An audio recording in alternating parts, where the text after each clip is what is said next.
नाटक साहित्य का उद्भव और विकास। आज हमें हिंदी गद्य की एक सक्षम ऐसी गद्य विधा जिसका नाम है नाटक, इस नाटक साहित्य का उद्भव यानी निर्माण और उसके विकास क्रम पर प्रकाश डालना है। हिंदी गद्य की जितनी भी विधाएं हैं, हिंदी गद्य के जितने भी प्रकार हैं, निबंध से लेकर आत्मकथा तक, इन सभी गद्य विधाओं में जिस तरह से उपन्यास यह श्रेष्ठतम गद्य विधा है, उपन्यास की तरह नाटक गद्य विधा भी उतनी ही सक्षम, उतनी ही सर्वश्रेष्ठ है। और आज हमें नाटक साहित्य का उद्भव और विकास, इस टॉपिक का अध्ययन करना है। मित्रों, जिस समय हमारे सामने नाटक शब्द आ जाता है, नाटक शब्द हमारे सामने आने के बाद दूसरा शब्द आ जाता है नट, तीसरा शब्द आ जाता है रंगमंच और चौथा शब्द आ जाता है अभिनय। क्योंकि नाटक जब लिखा जाता है वह रंगमंच पर खेलने के लिए लिखा जाता है।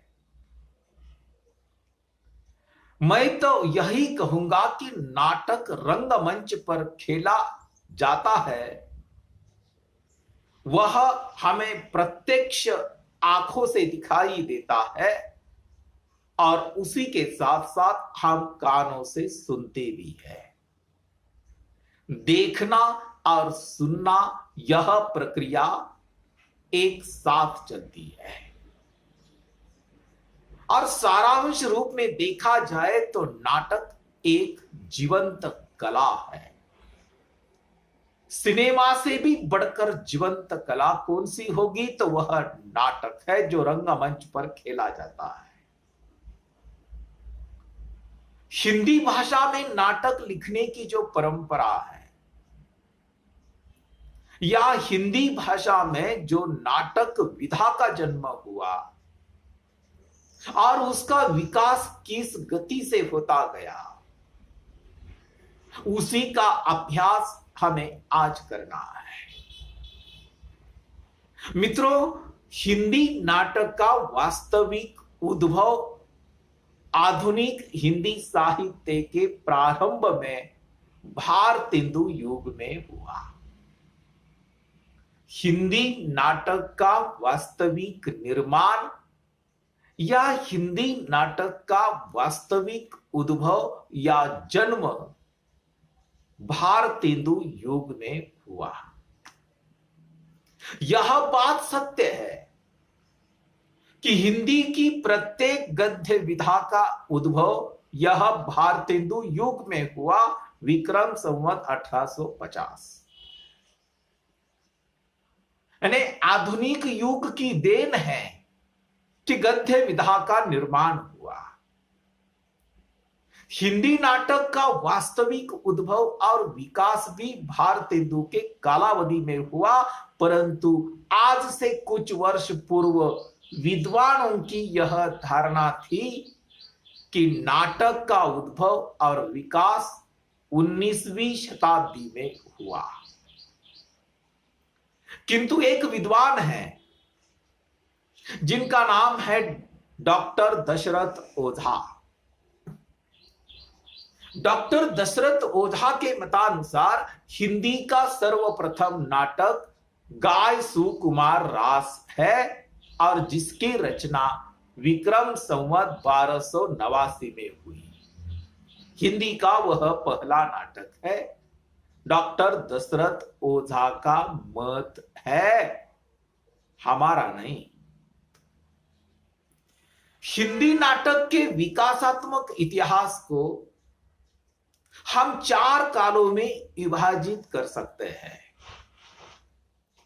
हिंदी साहित्य का उद्भव और विकास यानी हिंदी नाटक के विकासात्मक क्रम को 4 भागों में विभाजित किया जा सकता है। एक, पूर्व भारतेंदु युग यानी भारतेंदु हरिश्चंद्र बाबू के पूर्व का जो युग था वह रीतिकाल था या रीति का युग था। भारतेंदु बाबू के पूर्व काल में जो नाटक साहित्य लिखा गया उसी पर हमें प्रकाश डालना होगा। 2, भारतेंदु युग, भारतेंदु हरिश्चंद्र बाबू के समय यानी विक्रम संवत 1850 से विक्रम संवत 1900 तक, इन 50 वर्षों के दरमियान जो नाटक लिखा गया वह भारतेंदु युगीन नाटक। 3, जयशंकर प्रसाद युग यानी छायावाद का युग।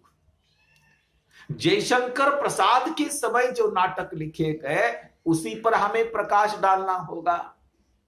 और 4 यानी चौथा, प्रसादोत्तर युगीन हिंदी नाटक यानी जयशंकर प्रसाद के बाद हिंदी नाटक पर हमें प्रकाश डालना होगा। तो मित्रों, आज प्रथमतः हम पूर्व भारतेंदु युगीन नाटक पर प्रकाश डालने वाले हैं।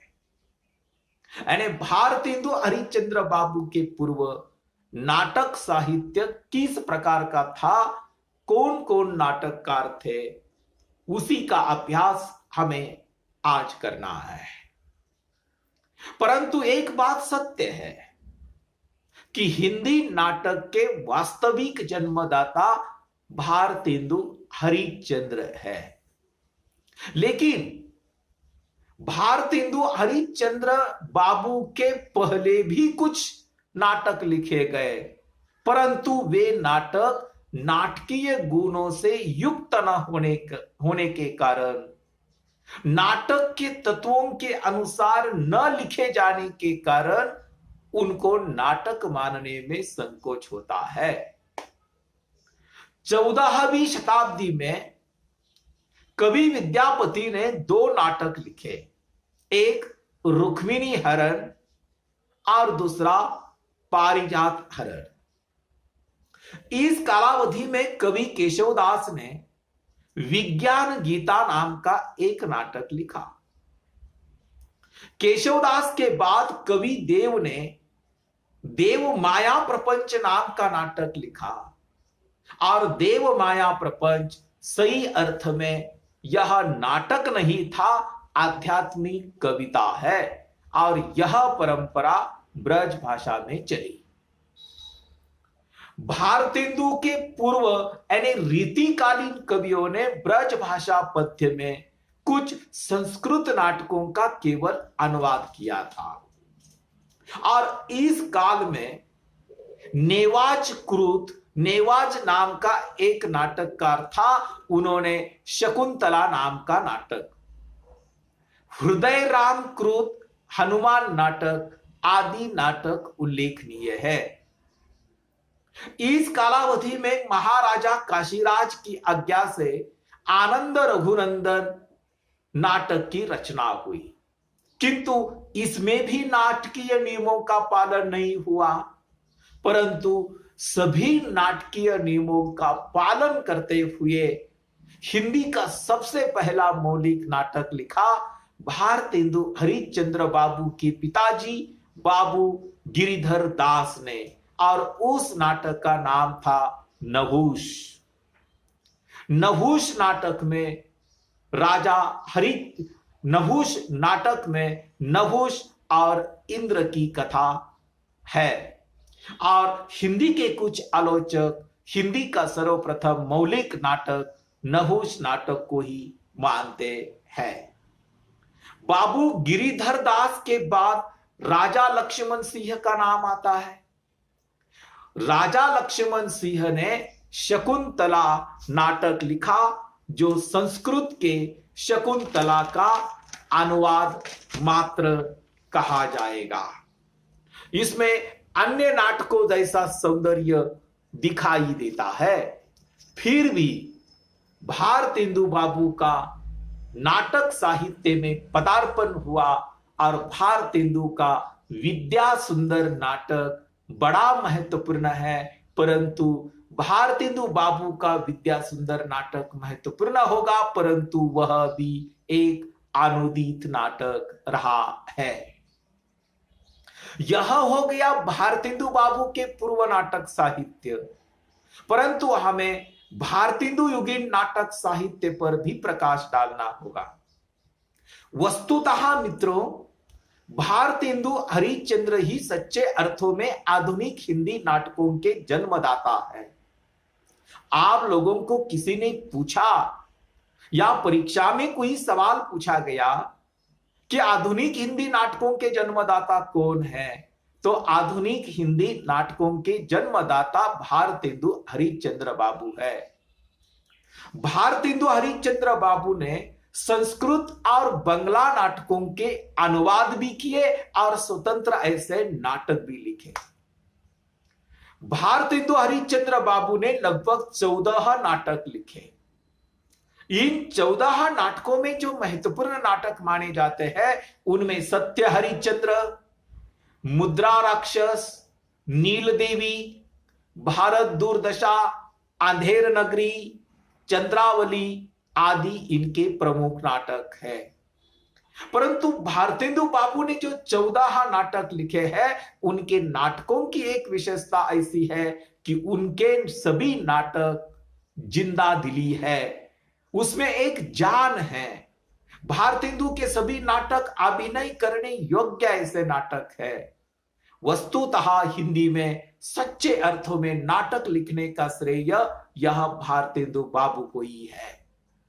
यानी भारतेंदु बाबू ने अपने नाटकों में समाज जीवन के विविध विषयों को स्पर्श किया, जिनमें तत्कालीन समाज चित्रित हुआ है।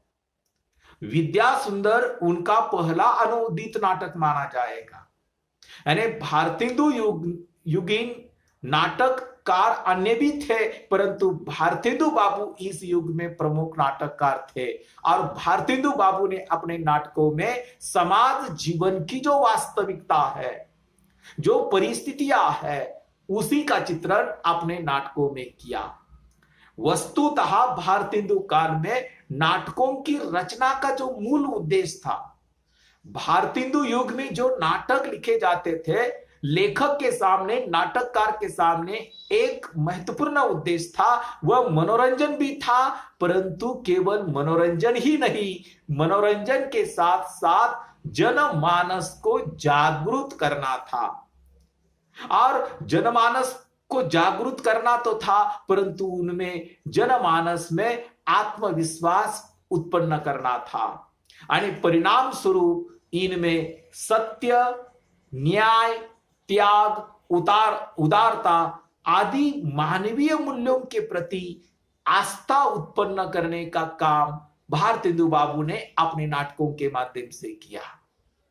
प्राचीन संस्कृति के प्रति प्रेम जगाने का काम इन नाटकों ने किया है। यानी उनके नाटकों की कथा यह पौराणिक कथा है, ऐतिहासिक कथा है। पौराणिक ऐतिहासिक चरित्रों के प्रति समाज को आकर्षित करने और नवीनता की आंधी से समाज को सुरक्षित रखते हुए उसका सुधार एवं परिष्कार करने पर अधिक बल देने का काम भारतेंदु युगीन नाटककारों ने किया। भारतेंदु युगीन अन्य नाटककारों में लाला श्रीनिवास दास, गोकुल चंद्र, राधा कृष्ण दास, अंबिका दत्त व्यास, प्रताप नारायण मिश्र, बाबू तोताराम आदि का समावेश होता है। लाला श्रीनिवास दास ने तप्ता संवरण, रणधीर, प्रेम मोहिनी, संयोगिता स्वयंवर आदि नाटक लिखे। राधा कृष्ण दास ने महाराणा प्रताप इस युग के सर्वश्रेष्ठ नाटकों में स्थान पाया है। बाबू तोताराम का अनुदित नाटक एक है जिसका नाम है केटो वृत्तांत, विशेष उल्लेखनीय माना जाएगा। इस तरह हमने भारतेंदु युगीन नाटक पर प्रकाश डाला है। अभी हमें जयशंकर प्रसाद युगीन नाटक साहित्य पर प्रकाश डालना होगा। मित्रों, जिस तरह आधुनिक युग में नाटक लिखने का श्रेय भारतेंदु बाबू को है, उसी तरह जयशंकर प्रसाद आधुनिक नवीन नाटकों के जन्मदाता है। आपको अगर पूछा जाए या परीक्षा में कोई प्रश्न पूछा जाए तो नाटक पर इस तरह का प्रश्न पूछा जा सकता है कि आधुनिक नए नाटकों के जन्मदाता कौन है, तो जयशंकर प्रसाद आधुनिक नए नाटकों के जन्मदाता माने जाते हैं। यानी साहित्यिक दृष्टि से उनका जो कार्य है वह उल्लेखनीय है, महत्वपूर्ण है। जयशंकर प्रसाद यह छायावादी कवि है। जयशंकर प्रसाद सौंदर्य और प्रेम के कवि है। जयशंकर प्रसाद ऐतिहासिक कहानीकार भी है, परंतु जयशंकर प्रसाद ऐतिहासिक नाटककार भी है।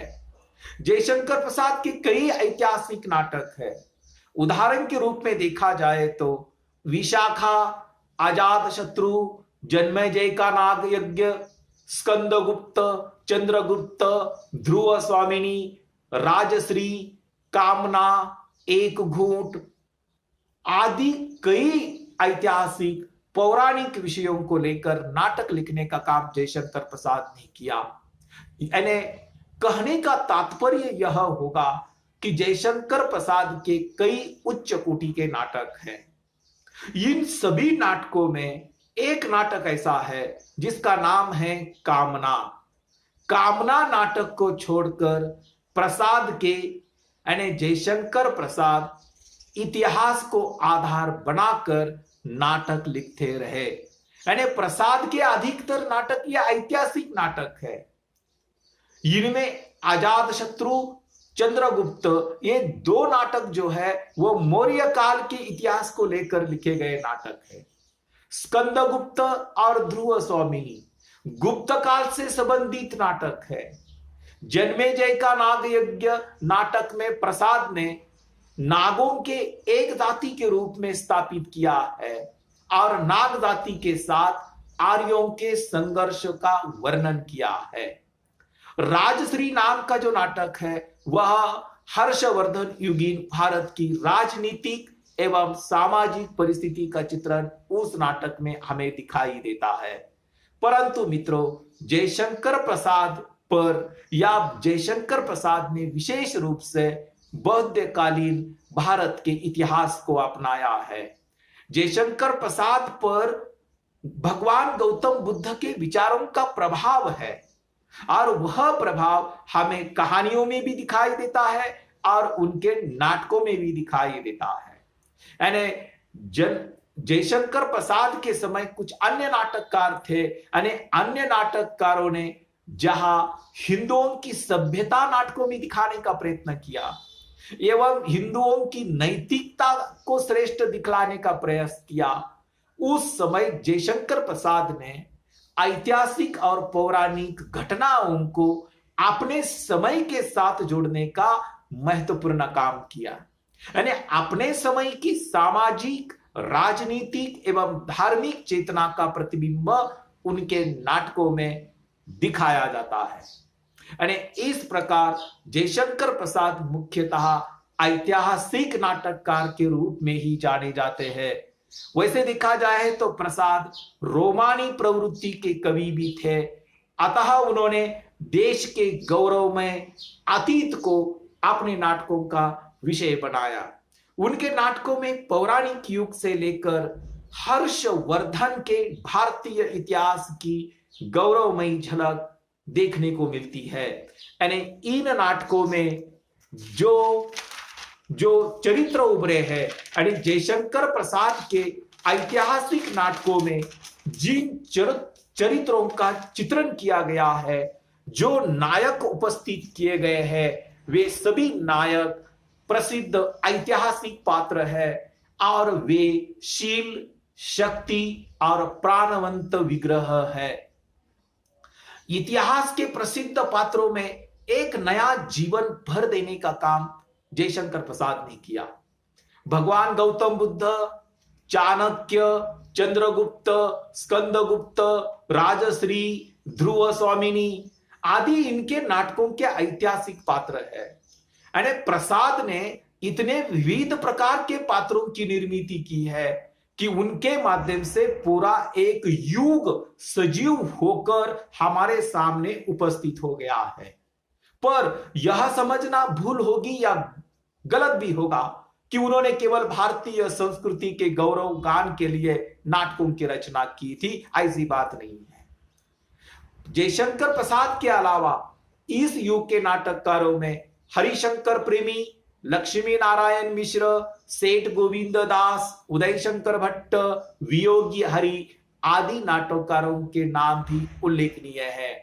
हरिशंकर प्रेमी और लक्ष्मण नारायण मिश्र विशेष प्रतिभाशाली और उल्लेखनीय नाटककार जयशंकर प्रसाद के युग में हुए। हरि कृष्ण प्रेमी ने स्वर्ण विहार नाम का नाटक लिखा और उनका रक्षाबंधन, पाताल विजय, प्रतिशोध जैसे नाटक उल्लेखनीय नाटक माने जाएंगे। उन्होंने खास करके हिंदू मुस्लिम एकता को नाटक का विषय बनाया है। लक्ष्मी नारायण मिश्र ने अशोक, सिंदूर की होली, सन्यासी, मुक्ति का रहस्य आदि नाटक लिखे हैं। इस तरह जयशंकर प्रसाद के युग में ऐतिहासिक, पौराणिक और सामाजिक विषय को लेकर नाटक लिखे गए। अभी चौथी बात आ जाती है जयशंकर प्रसाद उत्तर युगीन नाटक, यानी जयशंकर प्रसाद के बाद जो नाटक है या युग है उसी पर हमें प्रकाश डालना होगा। मित्रों, जयशंकर प्रसाद के पश्चात नाटक साहित्य का पर्याप्त विकास हुआ है। विकास हुआ इसका अर्थ यह है कि समसामयिक समाज के अनेक प्रश्नों को लेकर अनेक नाटकों की रचना जयशंकर प्रसाद के बाद हुई। उपेंद्रनाथ अश्क आधुनिक युग के पहले नाटककार है। मित्रों, आप लोगों को प्रश्न पूछा जा सकता है कि आधुनिक युग के पहले नाटककार कौन है? तो आधुनिक युग के पहले नाटककार उपेंद्रनाथ अश्क है। उपेंद्रनाथ अश्क ने कई नाटक लिखे। उदाहरण के रूप में देखा जाए तो छठा बेटा, जय पराजय, कैद, उड़ान, अंजो दीदी, आंधी गली, पैंतरे आदि उनके प्रमुख नाटक है। परंतु इन छठा बेटा जो नाटक है वह अधिक प्रख्यात हुआ। छठा बेटा इस नाटक में पिता पुत्र के बीच संबंधों में आने वाले परिवर्तन को दिखाया गया है। और उनका दूसरा एक प्रमुख नाटक है जिसका नाम है कैद। कैद नाटक में सामाजिक यंत्रणाओं के बीच या समाज व्यवस्था के बीच कैद के रूप में रहने वाली नारी का यानी स्त्री का चित्रण या स्त्री की वेदना को चित्रित करने का काम किया गया है। इस कालावधि में यानी जयशंकर प्रसाद के बाद विष्णु प्रभाकर भी एक नाम विशेष रूप में लिया जा सकता है। विष्णु प्रभाकर ने डॉक्टर नाम का एक नाटक लिखा और डॉक्टर नामक नाटक में मनोवैज्ञानिकता और सामाजिकता अधिक दिखाई देती है। इस कालावधि में जगदीश चंद्र बाथुर ने कोणार्क, पहला राजा, शारदिया ये 3 नाटक लिखे। लक्ष्मी नारायण लाल के अंधा कुआ, मादा कैक्टस, 3 आंखों वाली मछली, सूखा सरोवर आदि का महत्व बढ़ाई है। मोहन राकेश हिंदी के अविस्मरणीय नाटककार माने जाएंगे। उनके प्रमुख 3 नाटक है आषाढ़ का एक दिन, लहरों का राजहंस, आधे अधूरे। इस कालावधि में धर्म भारती का अंधा युग सर्वाधिक प्रभावशाली गीति नाट्य है। उदय शंकर भट्ट के सागर विजय, अंबा आदि ऐतिहासिक पौराणिक नाटक है। डॉक्टर राम कुमार वर्मा की विजय पर्व, कला और कुर्बान, अशोक के शोक, अंधकार आदि विशेष नाटक माने जाएंगे। डॉक्टर सत्येंद्र वृंदावन लाल वर्मा, डॉक्टर लक्ष्मी नारायण लाल, जगदीश चंद्र माथुर, मोहन राकेश और हमारे उपन्यास सम्राट, कहानी सम्राट प्रेमचंद ने भी एक नाटक लिखा जिसका नाम है करबला। मित्रों, परीक्षा में कभी कभी प्रश्न पूछा जाता है कि करबला नाटक के रचनाकार कौन है। तो प्रेमचंद एक ऐसे हैं जिन्होंने 300 कहानियां लिखी, 11 उपन्यास लिखे और एक नाटक लिखा और उस नाटक का नाम है करबला। गिरिजा कुमार माथुर का भी एक प्रसिद्ध नाटक है जन्म कैद। जगदीश गिरिजा कुमार माथुर भी इस कालावधि में नाटक लिखने में पीछे नहीं रहे। वे कवि के साथ साथ विशेष नाटककार के रूप में भी माने जाते हैं। इस तरह मित्रों, हिंदी साहित्य के आधुनिक काल में, आधुनिक युग में नाटक साहित्य भी एक सशक्त ऐसी गद्य विधा मानी जाती है। उपन्यास के साथ साथ गद्य विधा के रूप में नाटक एक विशेष है।